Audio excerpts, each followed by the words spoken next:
Falafel schon, super. Vino cara? Oh, grazie, Graziella. Ciao, ciao. Oh, das schöne Risotto. War sehr gut. Mineralisch. Oh, ein toller Gustoso. Buon appetito, buon appetito. Cremig. Aber ich weiß gar nicht, was hat die Tinte für einen Geschmack? Oder ist es nur für die Farbe? Der hat ein bisschen fischig, aber alle denken, so viel Fisch, aber nein. Zusammen mit dem Butter und mit den anderen Zutaten und weniger Parmigiano drüber. Ich finde, ist mehr die Farbe, was du siehst, als ein fischiger Geschmack. Das stimmt. Wir sind nämlich heute wieder mal in Venetien, ne? Das ist Venedig. Wieso wieder mal? Waren wir letztes Mal auch schon mal in Venedig? Wo waren wir? Und die Orecchiette? Ja, das ist Apulien. Ah, Venedig, ja. Ich mag gerne Venedig, die Insel. Also man isst wahnsinnig gut diese Cicchetti. Was ist Cicchetti? Cicchetti sind so wie die Tapas auf der spanischen Gastronomie. Es sind die Cicchetti in Venezia. Man sieht diese kleinen Bars, Baccaros heißen, uralte und da trinkst du ein Ombra, ein Glas Ja, Wein. Ombra, das habe ich gelernt. Weil Ombra, weil man das im Schatten trinkt, ne? Ombra übersetzt ist in Schatten, aber warum sagt man Ombra? Eigentlich ist es ein kleines Glas, wo eine Wein getrunken war. Warum Ombra? Weil damals die Männer waren am Schatten von den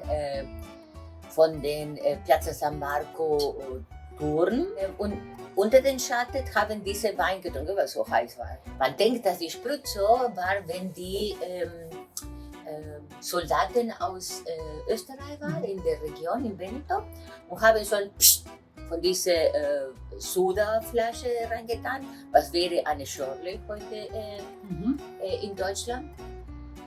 Und dann kamen die Bitters, es gibt eine geile Spritz in Venezia Insel, Select 1920.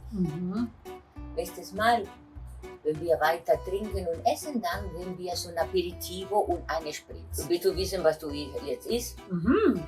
Also für mich Reis natürlich, aber für mich die beste Reis für Risotto sind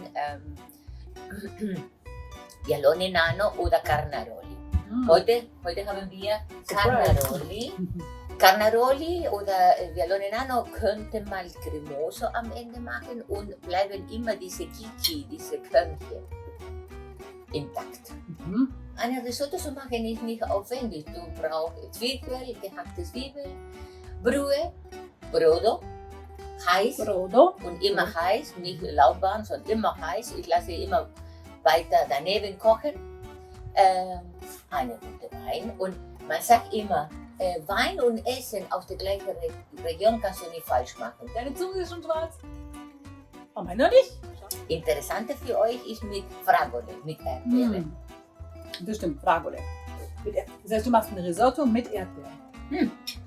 Und ist es dann süß oder Nein, ist es nicht süß? nein, das kann nicht sein. Das ist so salzig, weil gleiche Prozedur, gehackte Zwiebel in Butter und Olivenöl gebraten, dann kommt der Reis, Carnaroli oder Vialone Nano, dann kommt der Wein, am besten Custoza oder andere Veneto, Venezianer Wein. Dann 20-25 Minuten muss man kochen, ein Risotto. Die Hälfte von der Garzeit, bei der Hälfte von der Garzeit, dann machst du die Fragole, die Erdbeere, geviertelt, ohne den Grünzeug rein, dann durch den Rühren und Kochen wird der Reis schon aromatisch, Wahnsinn, wie gute Erdbeeren sind, und ein bisschen rosa.